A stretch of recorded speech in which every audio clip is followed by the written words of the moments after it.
자니라. 아멘. 할렐루야. 시간을 구별하여 기도의 자리에 나온 우리 모든 성도님들에게 하나님의 응답과 성령님의 인도하심이 함께하길 주님의 이름으로 축복합니다. 위험 앞에 놓인 자녀를 바라보는 부모는 평상시와 전혀 다른 태도를 가지게 됩니다. 조용하고 유순한 부모라고 할지라도 자녀가 위험에 처했다면 물불 안 가리고 아마 반드시 덤빌 겁니다. 자녀를 구하기 위해서 말이죠.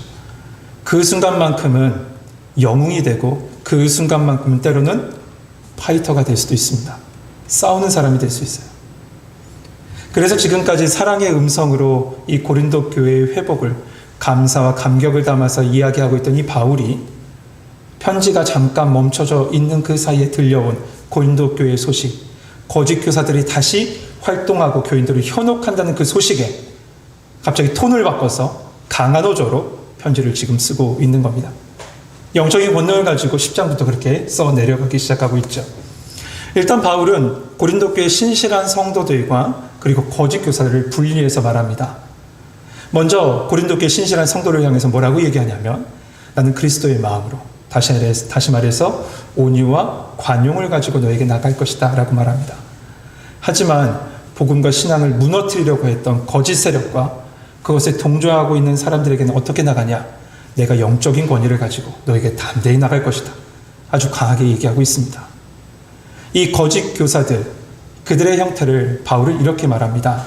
그들은 자기를 높이고 자기를 드러내는 자들인데 일단 그러기 위해서 일단 그들이 행했던 건 뭐냐? 리더에 대한 신뢰를 다 깨트려 버리려고 그렇게 바울을 모함하는 모습이라고 그렇게 말하고 있습니다. 이들은 바울을 향해서 이렇게 얘기한 거예요. 글로 만나면 참 대단한 사람이 대면하면 약해 빠진 사람에 불과하다.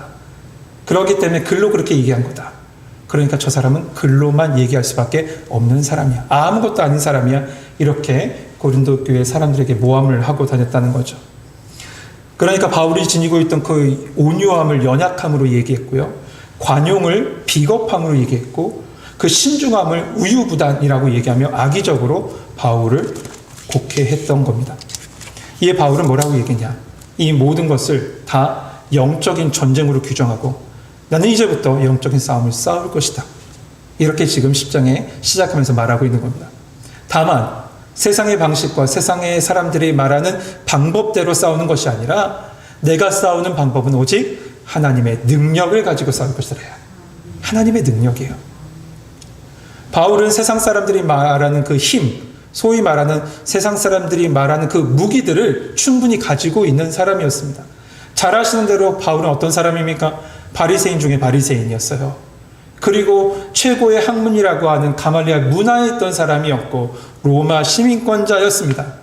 누구 못지않게, 아니 누구보다도 더 많은 육체의 자랑거리를 가지고 있는 사람, 세상이 말하는 영적인 무기를 가지고 있던 사람이 바울입니다. 하지만 바울은 그것을 행하지 않는데요.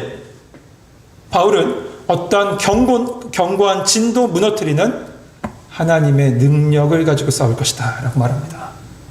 여러분, 이 하나님의 능력은 어떤 능력일까요? 이 하나님의 능력은 바로 모든 세상의 이론을 무너뜨리는 하나님의 능력입니다. 이 하나님의 능력은 또한 모든 높아진 것을 낮아지게 하는 능력입니다. 모든 바벨탑을 무너뜨리는 능력이에요. 그리고 마지막으로 이 능력은 모든 생각을 그리스도 앞에 복종시키는 하나님의 능력인 줄 믿습니다. 이 하나님의 능력을 가지고 지금 싸우겠다는 거죠. 그러나 바울은 이 싸움의 목적을 그들을 무너뜨리는 데 중점을 두는 것이 아니라 그 모든 것의 목적은 뭐라고 얘기하냐면 세우기 위함이래요. 살리기 위함이다 라고 말하고 있습니다. 8절 말씀 한번 보죠.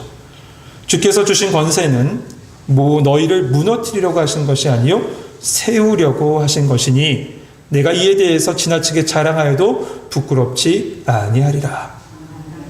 여기까지가 지난주에 우리가 함께 나눈 말씀입니다. 그런데 여러분 한번 생각해 볼까요? 바울은 왜 이렇게 이 험난한 영적인 싸움을 이들과 싸우려고 한 것일까요? 그냥 지나가도 되잖아요. 다른 교회 열심히 사역해도 되는데 왜 바울은 이토록 고린도 교회에 대해서 험난한 영적인 싸움을 하려는 것일까? 만약에 이 거짓 교사들의 거짓 복음, 다른 복음을 그대로 놔두고 있다면 결국에는 그 다른 복음이 성도들을 묶기 시작할 텐데, 그렇게 되면 복음은 결국 변질될 겁니다.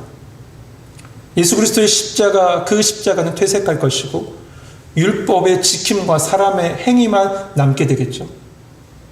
또한 어떤 일이 있을까 생각해 보면 이방인들은 구원의 자리에서 저 외인이 되고 말 겁니다. 그렇게 바울은 이러한 영적인 싸움을 강하게 싸울 것이다 라고 그렇게 얘기해요. 그런데 사단은 얼마나 교활한지요. 이 복음의 근본적인 문제는 다 뒤에다 딱 숨겨놓고 나서 외적인 것을 부각시킵니다. 그래서 외적인 것을 부각시켜서 바울이 전한 전체의 복음, 온전한 복음을 잘못된 것을 막 몰아가요. 이것에 관해서 우리가 지난주에 남겨뒀던 본문 있죠. 8절부터 11절까지 본문 사이에 나옵니다. 먼저 우리 한번 7절 말씀 한번 같이 한번 읽어볼까요? 7절 한번 같이 한번 읽겠습니다. 시작.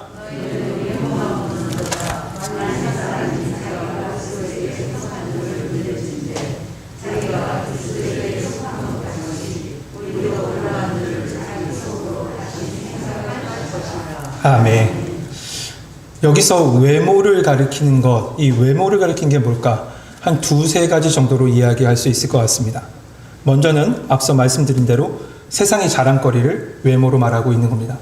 뭡니까? 학력이라든지 할례라든지 헬라의 철학이라든지 저들이 가지고 있는 은사를 말하는 것, 그것을 외모로 봅니다.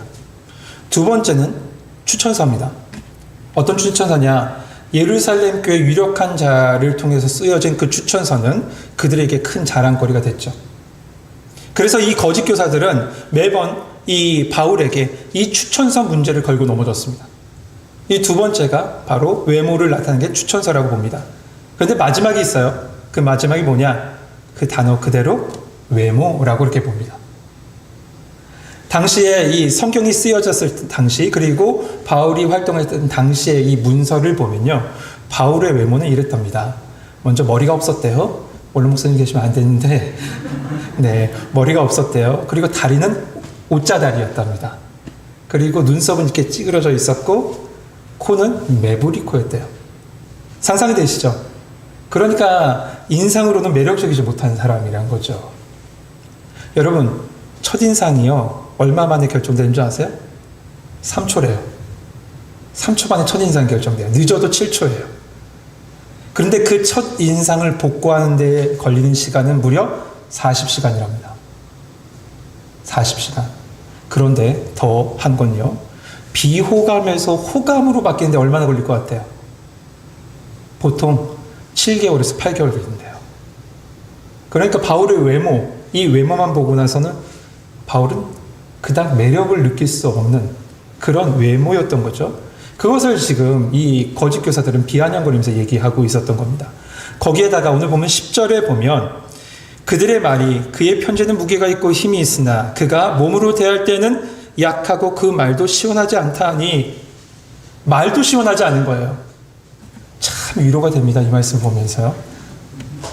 복음에 이렇게 위대하게 쓰임받는 바울도 외적으로는 자랑거리보다는 약함이 더 많았던 사람이라는 거죠. 그나마 저에게는 얼굴이라도 있으니 뭐 이렇게까지 얘기할게요. 네, 시험 들지 마세요.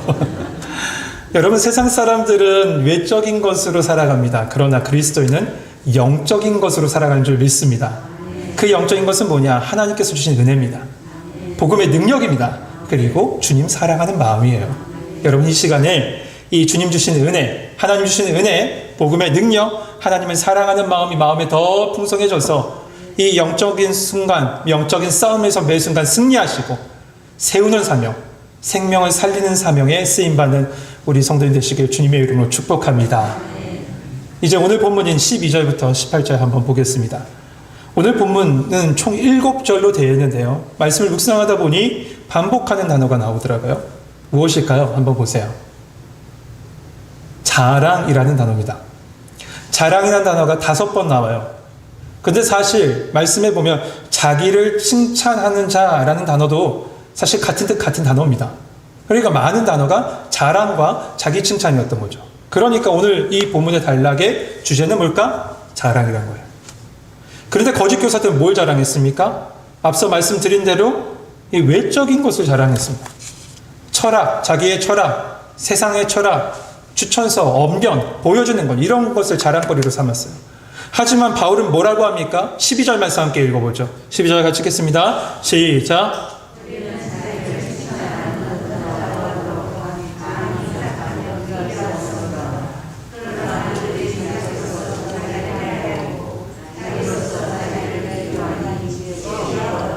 아멘. 바울은 자기 자랑에 빠진 자들과 같은 부류가 나는 아니다 라고 먼저 얘기합니다. 그래서 같은 방법으로 대응하거나 싸우지 않겠다라고 얘기하죠. 그러면서 이 거짓 교사들의 특징을 말하는데 그것은 뭐냐? 바로 자신이 기준되어 살아간다는 사람들이에요. 자신이 기준되어 가는 사람들. 12절 하반절 보죠. 그러나 그들이 자기로서 자기를 헤아리고 자기로서 자기를 비교하니 지혜가 없도다. 자기 설교가 기준이 되고요. 자신의 자랑거리가 자랑의 지표가 되고 자신이 받은 은사가 은사의 표본이 된 거예요. 그러니까 자신이 기준이 되어 남을 판단하는 사람이 바로 거짓 교사들의 특징이었다는 거죠. 이 신학생들의 농담 가운데 이런 말이 있습니다. 1학년은 목사님이고 2학년은 장로님이고 3학년은 집사님이고 4학년은 뭘까요? 성도님. 여러분은 정말 착하신 거예요. 쓰레기라고 얘기합니다. 이 말은 1학년 입학하게 되면 자기 신앙의 열심을 가지고 다른 목회자들을 바라보고요. 그들을 판단하기 시작한대요. 그래서 이분 아니야. 이 교수님 아니야. 설교 왜 저렇게 해? 가르치는 게 시원찮네. 이렇게 얘기한다는 거죠. 그러다 학년이 한 학년 올라가면 올라갈수록 자신이 아무것도 아님을 깨닫게 된다는 거예요. 물론 시간이 갈수록 교만해지는 사람도 있으나 그런 목회자들도 많이 있어요. 아무튼 여러분, 거짓 영은요, 우리의 가장 약한 부분을 아는데 그 부분은 바로 교만입니다. 여러분, 다른 사람을 판단하지 마세요. 바로 교만이에요. 하나님이 제일 싫어하는 거예요. 하나님은 그를 그렇게 지으시고 그를 보내셨는데 왜 우리가 그를 판단합니까? 미국 역사상 가장 위대한 복음 전도자요, 설교가라고 하면 D.L. 무디 목사님을 들 수 있을 겁니다.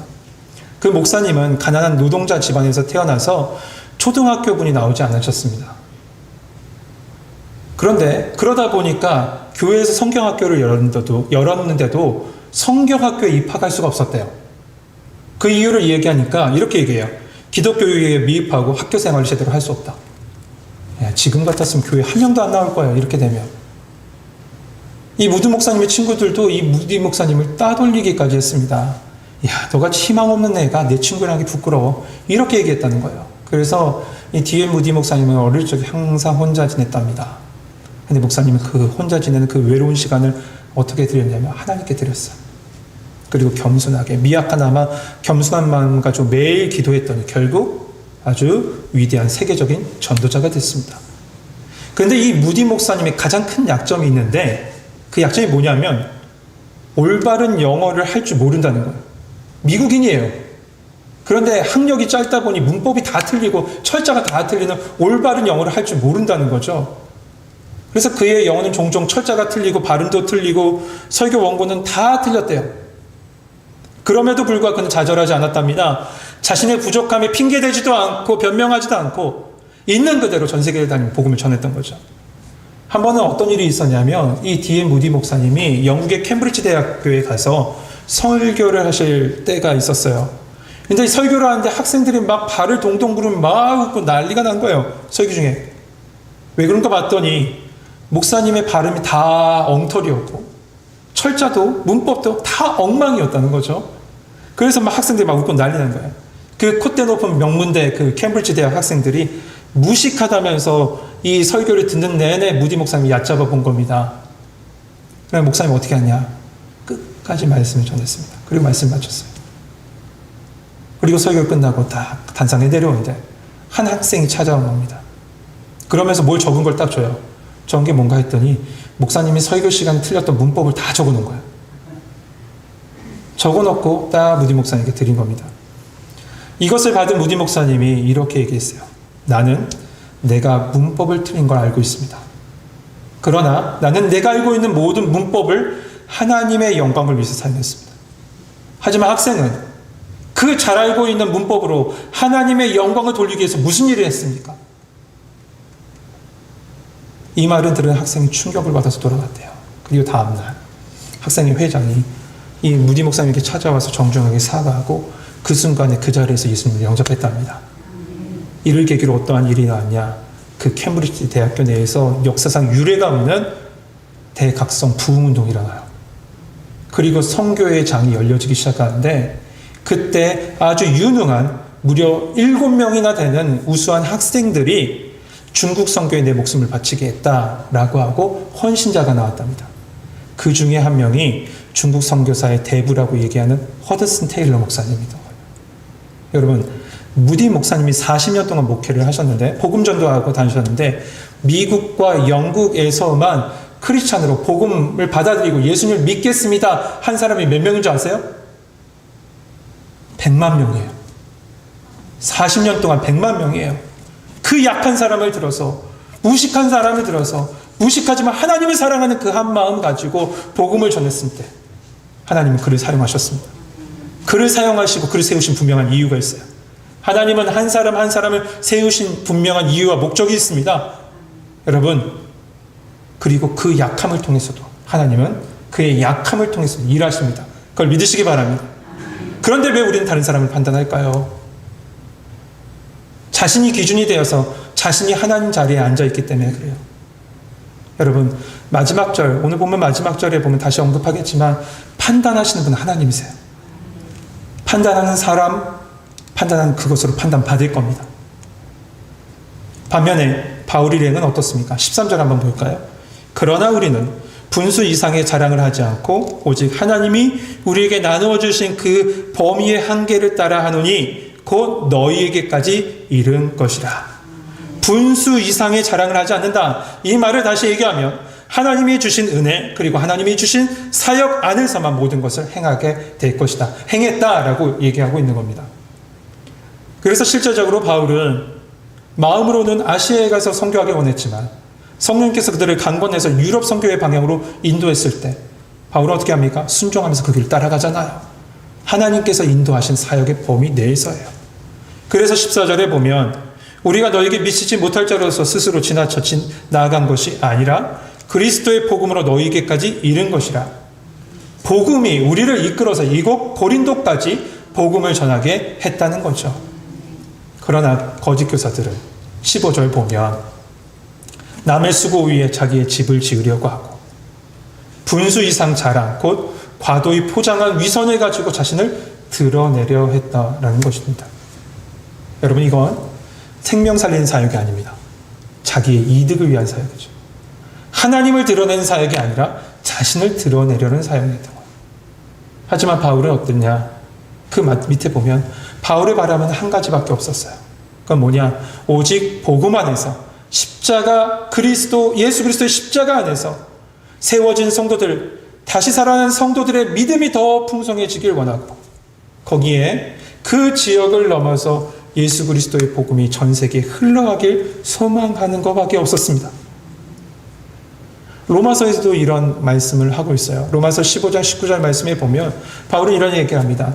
예루살렘으로부터 두루 다니며 일루고원까지 편만하게 전해진 복음이 고린도에 이르렀다라고 얘기해요. 그리고 오늘 본문 16절에 넘으면 그 지역을 넘어서 땅 끝까지 복음을 전하고자 했다라고 얘기하고 있습니다. 여러분, 바울은 오직 세우는 사명, 그러니까 생명을 살리고 복음이 살아난 성도가 믿음이 더 풍성해지고 거기에 복음의 물줄기가 그 안에 머무는 것이 아니라 계속 흘러가서 영적인 척박한 땅까지 흐르기를 원했던 것이 바울의 사명이며 바울의 소망이며 바울이 바랬던 겁니다. 그리고 하나님께서 주신 사명이었다는 거예요. 결국 바울은 외적인 것을 내세우면서 거짓 복음을 전하는 자들 그리고 그에 동조하는 자들에게 17절에 이렇게 한마디 얘기합니다. 17절 말씀 보면 자랑하는 자는 누구 안에서 자랑하라? 주 안에서 자랑하라. 주 안에서 자랑하라는 거예요. 이 자랑거리가 맞냐? 세상의 자랑거리를 하냐? 아니다. 주 안에서 자랑하라. 여러분, 바울이 왜 자랑거리가 없겠습니까? 우리 성경 말씀만 봐도 그는 많은 사람에게 복음을 전했고 많은 교회를 세웠고 많은 사람이 예수 그리스도를 믿게 했습니다. 자신의 공적으로 내세운다면 아마 한이 없을 겁니다. 하지만 절대로 그렇게 하지 않아요. 왜냐하면 모든 것은 하나님이 하신 일임을 알았기 때문에 바울의 고백은 이건 거예요. 하나님이 하셨습니다. 하나님이 하십니다. 모든 것 다 하나님의 은혜입니다. 그래서 자랑하는 자는 주 안에서, 다시 말해서 오직 주님께서 하신 일, 그리고 주께서 자신들을 역사하신 것만 자랑하라, 내세워라 라고 말하고 있는 겁니다. 그러면서 마지막 절 18절에 이렇게 얘기하죠. 같이 한번 읽읍시다. 18절 같이 읽겠습니다. 시작.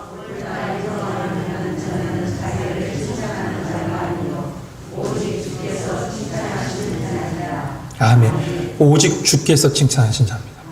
주님이 마지막 때 선악과에 다 심판하신다는 겁니다.